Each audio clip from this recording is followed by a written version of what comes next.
Salut la famille, je suis Dr. Hulda Fambo et aujourd'hui, si on parlait de l'une des meilleures bourses municipales de la Chine, il faut savoir que à part la bourse gouvernementale chinoise du CSC qui est offerte par le gouvernement chinois, il y a également les gouvernements des municipalités et des villes de la Chine qui ont une certaine catégorie de bourses. Ça dépend des villes et de ce que cette bourse couvre.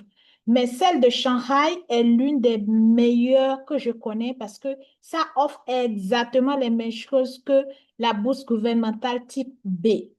Donc, nous allons voir rapidement les composants de cette bourse. Premièrement, c'est une bourse qui couvre, comme je l'ai dit, la bourse complète couvre les frais de votre formation, euh, allocation mensuelle, assurance et également votre logement.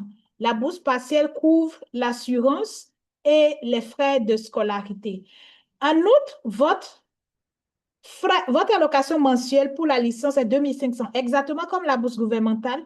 Et pour le master et les general visiting students, c'est 3 000 yuan le mois. Vous voyez?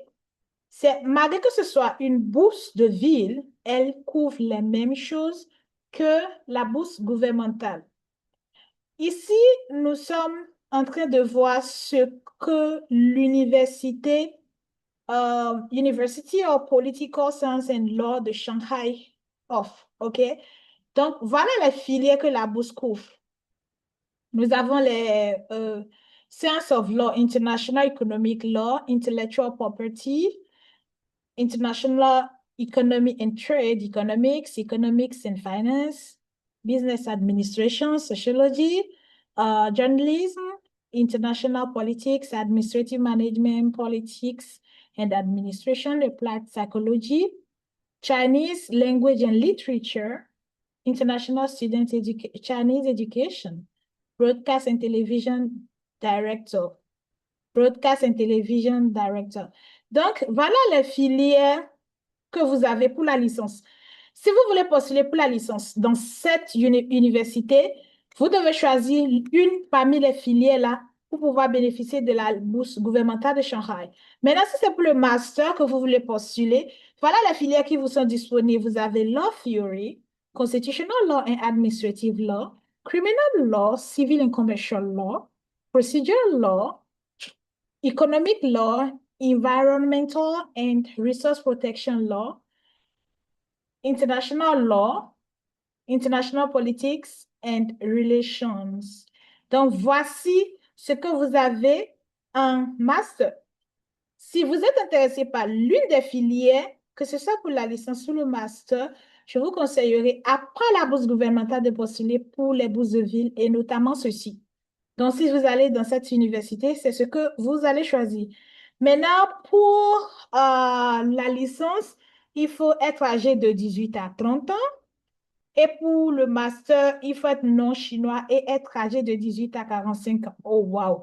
Et avoir une licence. Vous voyez, ils sont très flexibles également en ce qui concerne l'âge. Maintenant, pour la période de dépôt, c'est du 10 février au 30 juin de chaque année. Ce qui est cool, parce que ça vous permet de voir vos résultats pour les autres bourses. Donc, si vous avez déposé gouvernemental et autres et que vous ne l'avez pas obtenu, vous avez toujours la possibilité de déposer pour celle-ci.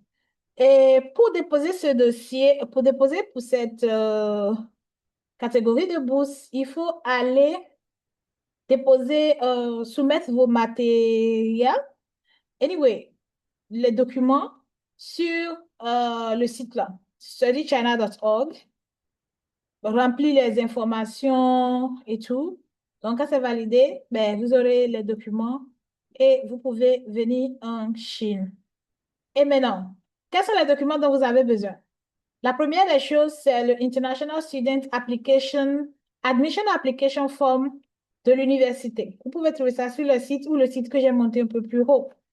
Votre diplôme le plus élevé. Également les transcripts, relevé de notes. En chinois ou en anglais. Vous avez besoin de certificat médical, Vous pouvez télécharger, remplir ça, amener ça dans un hôpital, faire les analyses et remplir. Pour les étudiants qui sont en master, vous devez avoir un study plan ou research plan.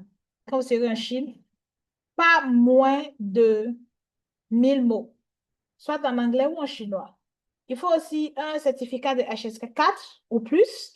Il faut aussi une copie de votre passeport. Il faut également une photo de 8 pouces. La taille, c'est d'être 8 pouces. Anyway, photo passeport. Il faut également avoir de l'aide de recommandation si vous voulez postuler pour le master. Et ces lettres doivent être en chinois ou en anglais. Donc, voilà un peu les documents dont vous avez besoin. Ça, c'est pour cette université. Je vais vous montrer encore une autre université à Shanghai. Shanghai Maritime University.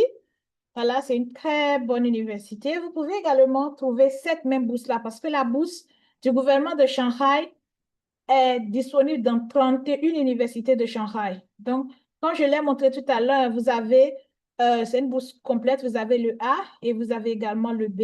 Dans le B, comme c'est la même chose. Mais eux, là-bas, ils ont seulement licence et master. Ici, ils ont licence, master, doctorat. Donc, voici ce que chaque bourse couvre. Pour les gens en licence, 2500 le mois, tout le reste est couvert. Pour le master, vous avez 3000 le mois, tout le reste est couvert. Et vous avez ça 12 mois, pas un. C'est-à-dire que ce n'est pas comme les autres bourses de ville où vous avez 10 mois. C'est si vous avez 12 mois. C'est exactement la même chose sur bourse gouvernementale. Pour le doctorat également. C'est comme bourse gouvernementale. Même chose. Bourse gouvernementale type B, bien sûr, même chose. Donc, vous voyez les programmes, pour le doctorat, il faut avoir moins de 40 ans, le master chez eux. Au niveau de Shanghai Maritime University, il faut avoir moins de 35 ans.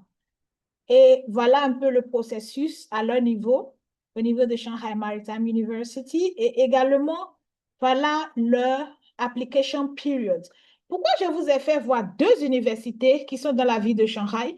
C'est pour vous attirer votre attention sur l'importance de visiter les sites de chaque université pour avoir les informations mises à jour.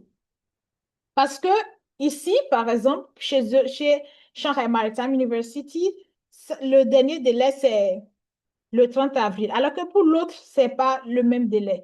Également, ici, ils donnent jusqu'au doctorat, alors que là-bas, les autres ont mis juste le master. Donc, il faut vraiment vous abonner aux pages WeChat si possible de ces universités-là pour avoir des updates régulièrement. Et il faut aussi aller souvent sur les sites de ces universités pour voir les nouveautés et ce qu'ils proposent. Donc, c'est tout pour cette vidéo. N'oubliez pas de vous abonner à notre compte et continuer à suivre les informations qui seront partagées dessus. Et merci à vous.